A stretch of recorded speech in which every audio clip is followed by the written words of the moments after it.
Welcome to Not Milk Never Milk. Subscribe if you're lactose intolerant. You begin by verifying the physical and logical link. Check the cable or Wi-Fi icon and make sure the adapter is enabled. Next, open Settings, go to Network and Internet, then Status. This path launches the built-in troubleshooter. Click Network Troubleshooter and allow Windows to gather logs and test connections automatically.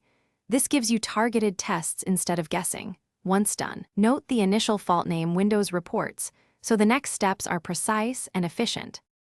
Once the troubleshooter lists issues, apply the recommended fixes in sequence.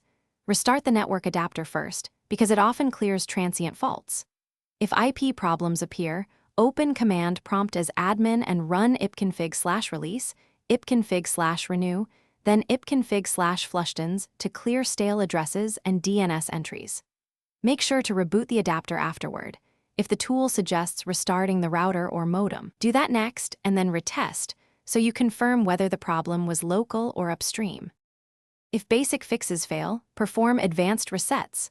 Open admin command prompt and run netch-int IP reset and netch-winsock reset, then reboot to rebuild network stacks.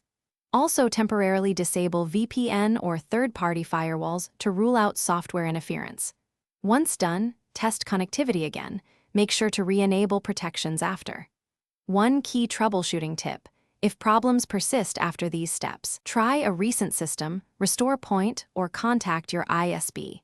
Intermittent upstream issues. Thanks for watching. If this was helpful, leave a like and consider subscribing. See you next time.